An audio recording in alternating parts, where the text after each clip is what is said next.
Miss Kathy Scott, thank you so much for talking to me. You're welcome. I know there's a lot of times when people come through in the city and open houses, they assume you buy a house here, you can automatically go to Oxford.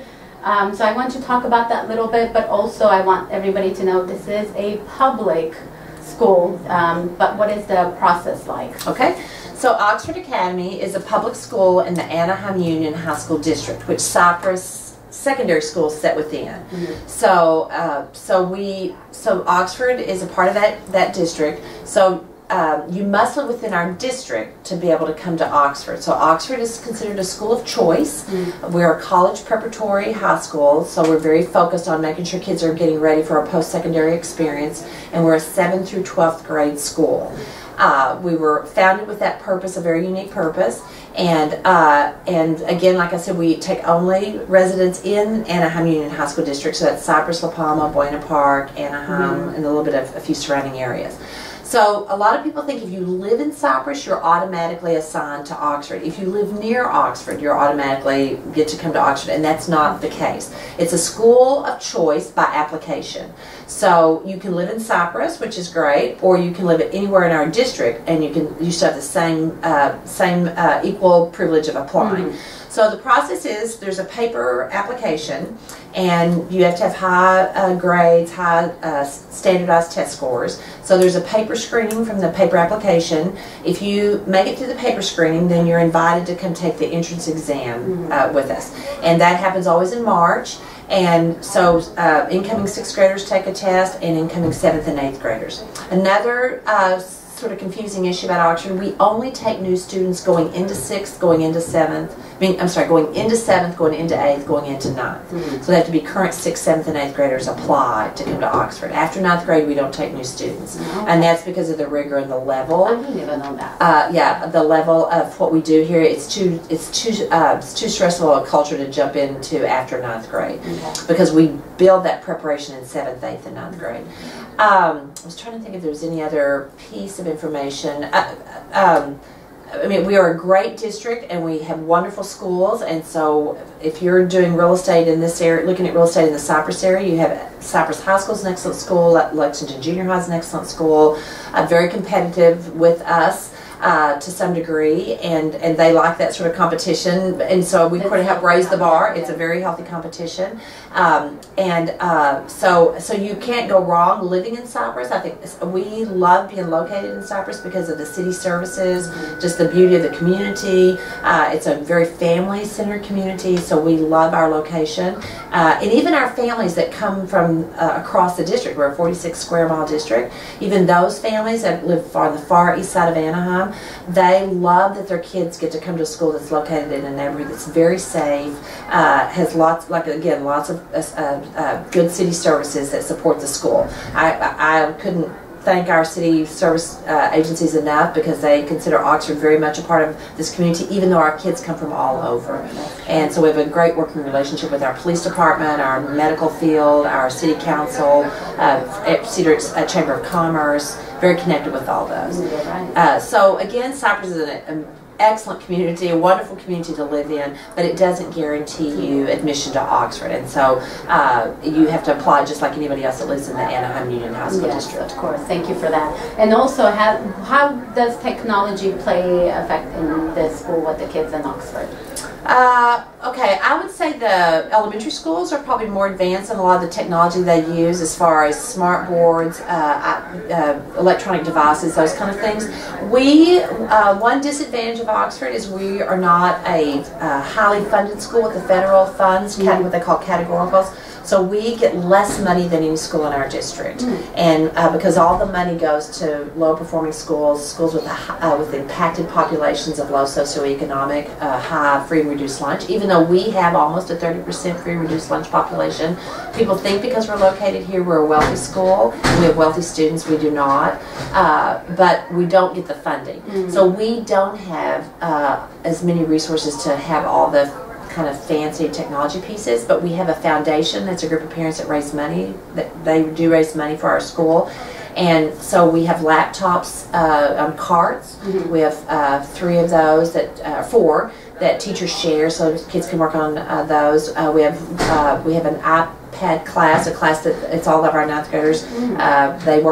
They do all their work on an iPad in that classroom. So we're trying to build that part of our curriculum to be more 21st century, but it's certainly, we're not where we want to be.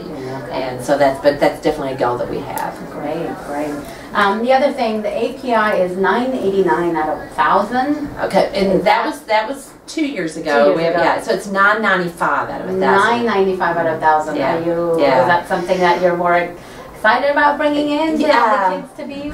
Yeah, I mean it's a real compliment to our work that our kids achieve at that level, and I think our teachers take great pride in it, and our students do too. There's always that fear when you get so high to the top you can only go down, and so we keep pushing the bar. We're about to go into our state testing again, and there's always that fear of it's hard to break that 995, and so we were at 989 for a while, and then we just hit this past year 995, and so I'm telling the kids, we got to keep it up.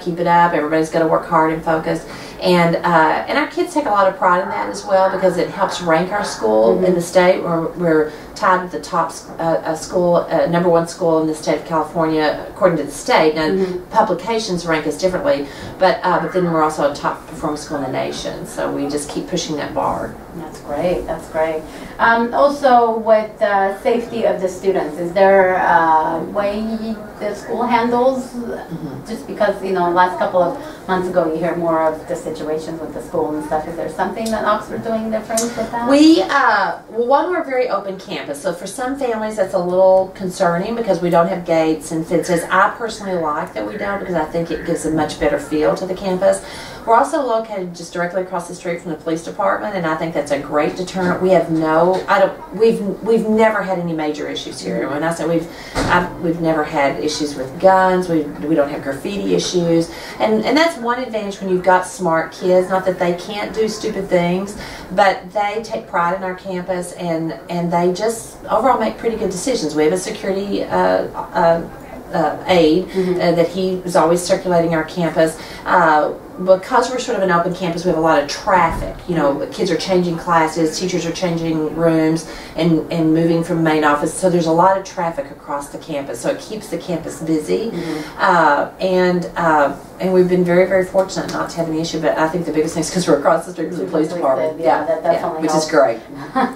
Also, the other thing I wanted to talk about, what is the process of hiring teachers here? Is that still part of Anaheim School? Yes. So we're very much part of the Anaheim Union High School District, so we have a union, so we follow all procedures there. So we don't get any extra special privileges like a charter school would to hire or fire. And unfortunately, fortunately or unfortunately, it kind of work either way, we've not hired any new teachers in the last 4 years because of the budget situation in California.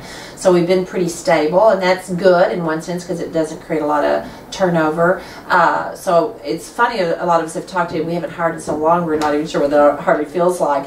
But yeah, if we wanted to hire a teacher, we have to go through the district, and they post it district-wide, and there's kind of a district process that we go through. We don't function separately. Okay, that's good to know. And also, what is the goal for Oxford? Okay, our goal is mission is to prepare kids for a post-secondary experience, and we do a very good job of that. I'm very proud to say that. And one of the reasons is not only it's the level of instruction of our teachers, but also it's the curriculum. Kids can only take honors classes and advanced placement classes. We don't offer remediation. We don't offer regular level classes. It's honors and advanced placement. So kids have to really consider when they choose to come here, they're going to be functioning at a much different level with their work load than if they would maybe at a traditional school, because at a traditional school you can choose. I think I'll take advanced placement in science, but I'm not going to take advanced placement in English. Here you have to do both. So, but I think it raises the bar, and kids that wouldn't push themselves, they're forced to be pushed, and then they step up to it. And some struggle. We do have struggling kids here, so a lot of times people think, oh, you have all straight A kids, and we have kids that make D's and F's and struggle because the culture's so intense. But we have a lot of support systems in place. That's great, great. And what do you think the key to learning is? The key to learning. I personally, for a student, it's all about your attitude and effort. It's not about your aptitude. It's all about your attitude. So if you have a desire to learn and desire to be a top student, and you put in the effort, you're going to be it. And that's one of the cultural things we have to work with here, because students have been smart in their small little elementary schools, and they come here and now there's lots of smart kids, and they feel overwhelmed and they feel like they've lost their smartness, and they haven't. And it's just like, now you have to work at a different level.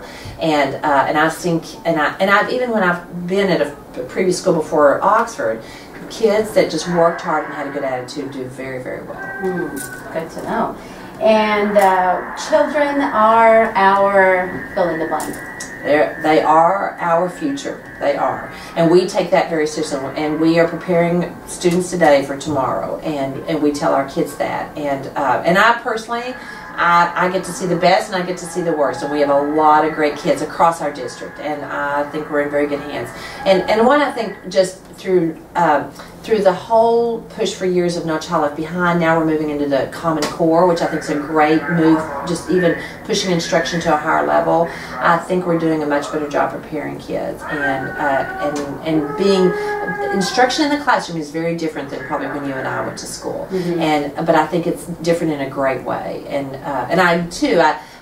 I think that's also a key, back to your question about key to learning. I think it's also is having great instruction in the classroom. Okay, and what else? Is there anything else I missed out, or is there anything you want people to know about the school? No, I think we're a great school, but I would say we're not perfect, but we're not a perfect school, and we're not always the best fit for everyone. So a lot of parents, you know, they have a very bright child, but they will struggle here because sometimes the culture is too intense for them. So we try to look for best fit. So that's how the paper screening and then the testing, and we wish we could take more kids, but we're limited in size and number. So we have a small campus, so we can only take 200 new 7th graders, and then we only backfill for 8th and 9th grade. So that may be, you know, 10 or 12 8th graders, 10 or 12 9th graders.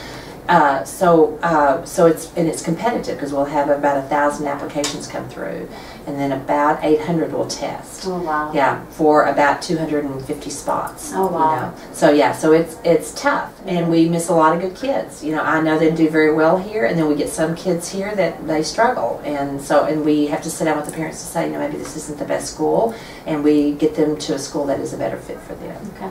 Well, thank you so much for talking to me. I appreciate it. You're very welcome. No, pleasure meeting you. Thank you. Thank you.